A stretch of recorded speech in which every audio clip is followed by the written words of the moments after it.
राधे राधे। आप सभी को मेरे YouTube चैनल हंस वाहिनी हिंदी साहित्य में स्वागत है। आज हम हिंदी व्याकरण में वर्ण एवं वर्णमाला को पढ़ेंगे एवं उसके MCQ प्रश्नों को। वर्ण की परिभाषा।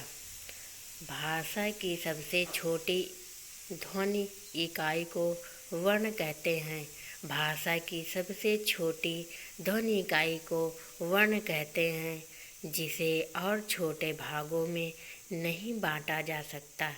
जिसे और कोई छोटे भागों में नहीं बांटा जा सकता, जैसे आ, का, मा, ता आदि।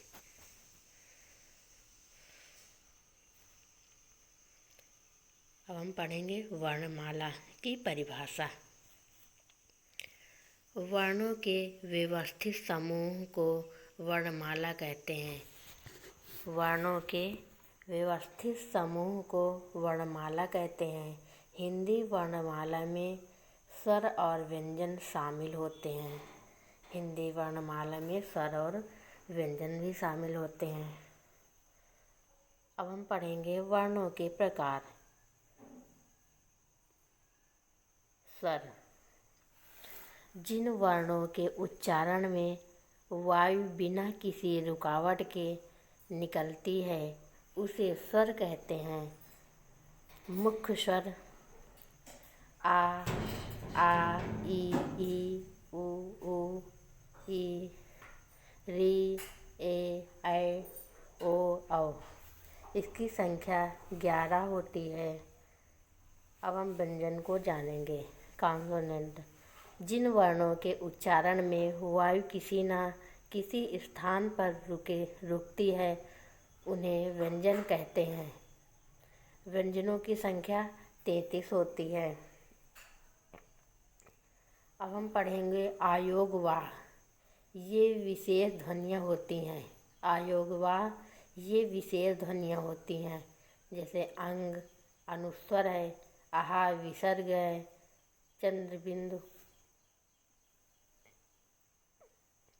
व्यंजन के प्रकार को जानेंगे। व्यंजन के प्रकार। व्यंजन के उप प्रकार। नंबर 1 स्पर्श व्यंजन। का से माँ तक 25 हैं। नंबर 2 अंतस्थ व्यंजन। अंतस्थ व्यंजन होते हैं कौन कौन से? या, रा, ला, वा। नंबर 3 ऊष्म व्यंजन। ऊष्म व्यंजन सा, हा। ये ऊष्म व्यंजन होते हैं। अब इनके प्रमुख तथ्य को जानेंगे। हिंदी वर्णमाला में कुल वर्ण 44 होते हैं। हिंदी वर्णमाला में कुल वर्ण 44 होते हैं। 11 स्वर होते हैं, 33 व्यंजन होते हैं। यदि एक विशेष स्वर है। छत्रज्ञ संयुक्त व्यंजन है। छत्रज्ञ संयुक्त व्यंजन होते हैं। चंद्रबिंदु नासिका ध्वनि को दर्शाता है। चंद्रबिंदु नासिका ध्वनि को दर्शाता है। अनुस्वर का प्रयोग नाक से निकलने वाली ध्वनि के लिए होता है। अब इसके कुछ प्रश्नों को जानेंगे। वर्ण किसे कहते हैं? ए शब्द का समूह। बी वाक्य का भाग। सी सबसे छोटी इकाई, सबसे छोटी ध्वनि इकाई। डी अक्षरों का समूह। इसका सही ऑप्शन है सी सबसे छोटी ध्वनि इकाई। वर्ण किसे कहते हैं? सबसे छोटी ध्वनि इकाई को वर्ण कहते हैं।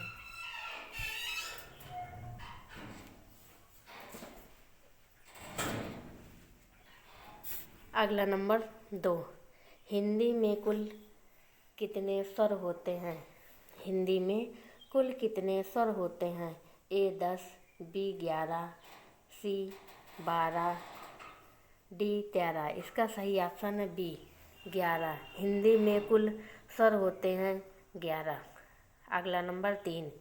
निम्न में से कौन स्वर है? निम्न में से कौन स्वर है? ए का, बी ता, सी आ, डी मा। इसका सही ऑप्शन है सी आ। अगला नंबर 5। का किस प्रकार का वर्ण है? का किस प्रकार का वर्ण है? ए स्वर, बी व्यंजन, सी अयोगवाह, डी संयुक्त। इसका सही ऑप्शन है बी व्यंजन का व्यंजन वर्ण है।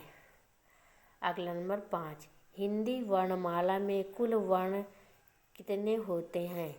ए 40, बी 42, सी 44, डी 46। इसका सही ऑप्शन है सी 44। हिंदी वर्णमाला में कुल 44 वर्ण होते हैं। अगला नंबर 6, निम्न में से कौन अयोगवाह है?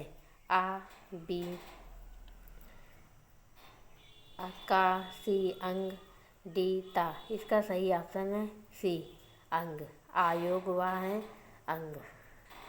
अगला नंबर 7, यह किस वर्ण का व्यंजन है? ए स्पर्श, बी ऊष्म, सी अंतस्थ, डी संयुक्त। इसका सही ऑप्शन है सी अंतस्थ।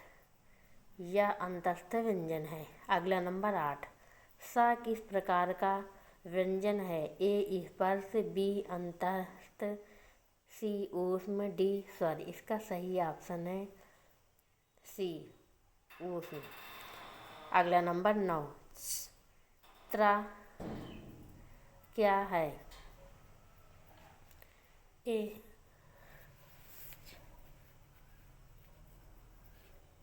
त्रा क्या है? ए स्वर, बी व्यंजन, सी संयुक्त व्यंजन, डी अयोगवाह। इसका सही ऑप्शन है सी संयुक्त व्यंजन।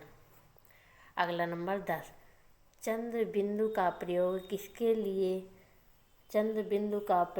किसके लिए होता है? ए विसर्ग, बी नासिका नासिक ध्वनि, सी स्वर, डी व्यंजन। इसका सही ऑप्शन बी नासिक ध्वनि। चंद्र बिंदु का प्रयोग नासिक ध्वनि होता है।